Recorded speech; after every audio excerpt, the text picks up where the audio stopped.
दोस्तों, हमारा जीवन श्वासों से ही शुरू होता है और श्वासों पे ही खत्म हो जाता है। देखा जाए तो श्वास ही हमारा जीवन है। खाने के बिना तो हम कुछ दिन जिंदा रह सकते हैं, पानी के बिना भी हमारा जीवन चल सकता है, पर यदि देखा जाए तो श्वासों के बिना हम एक पल भी जिंदा नहीं रह सकते। श्वास ही हमारा प्राण है। मॉडर्न साइंस और ऋषि मुनियों ने भी सिद्ध किया है कि श्वासों से ही हमारा जीवन प्रभावित होता है। श्वास हमारे मन, विचार, अहंकार और हमारी सारी चेतना को प्रभावित करती है। पर यदि हम श्वास लेने की प्रक्रिया या तरीके को सही कर लें तो बड़े बड़े ऋषि मुनियों ने और मॉन्क ने भी बताया है तो हमारा जीवन एक चमत्कारी तरीके से बदल जाएगा। बहुत सारे लोग गलत तरीके से श्वासों को लेते हैं, वो इसके सही तरीके को नहीं जानते। तो मैं इस वीडियो में श्वास लेने के सही तरीके और फायदे बताऊंगा। वीडियो में अंत तक बने रहें।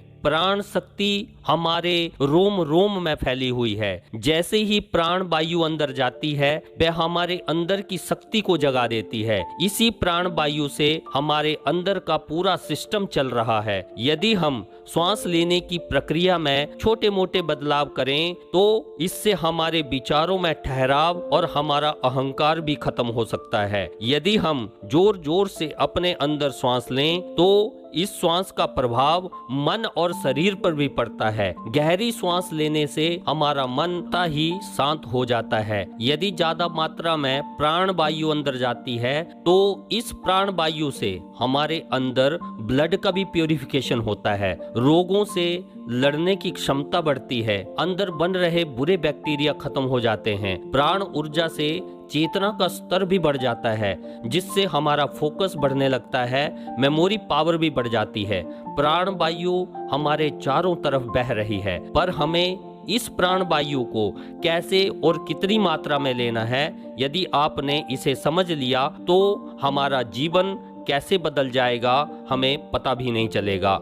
आपने बड़े बड़े ऋषि मुनियों को देखा होगा, वे बहुत लंबे समय तक जीवित रहते हैं। ऐसा कैसे होता है? ऐसा इसलिए होता है कि उन ऋषि मुनियों ने अपनी श्वासों के ऊपर महारत हासिल कर ली होती है और इसी प्रक्रिया से वे अपने मन और विचारों को भी कंट्रोल कर लेते हैं। वैसे तो पूरा अध्यात्म ही प्राण वायु पर ही आधारित है, पर हम एक छोटी सी प्रक्रिया यहाँ पर करेंगे जिससे यदि आपने अपने जीवन में अपना लिया तो एक नए आयाम तक आप पहुंच सकते हैं। इसे हम बॉक्स ब्रीदिंग या समवृत्ति प्राणायाम भी कहते हैं, या एक ऐसा आसान प्रक्रिया है जिसे हमें बड़े आसान तरीके से कर सकते हैं। शुरुआत में हम एक सुक्त आसन में बैठें, अपनी रीढ़ की हड्डी को सीधा कर लें। श्वास लेने का सही तरीका, जैसे बच्चा श्वास लेता है वह श्वास लेने के तरीके को कैसे अडॉप्ट करता है।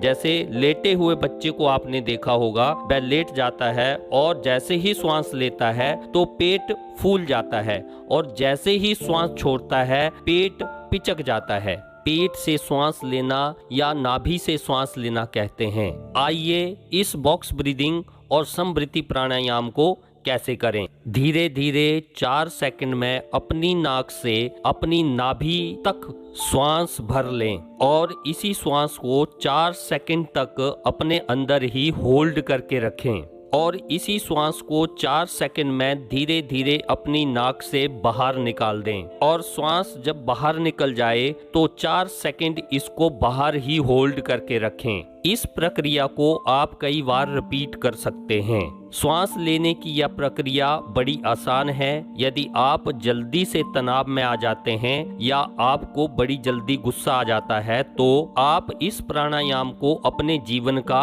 हिस्सा बना सकते हैं। यदि आपने इस प्राणायाम को अपने जीवन का हिस्सा बना लिया तो आपका जीवन चमत्कारी तरीके से बदल जाएगा।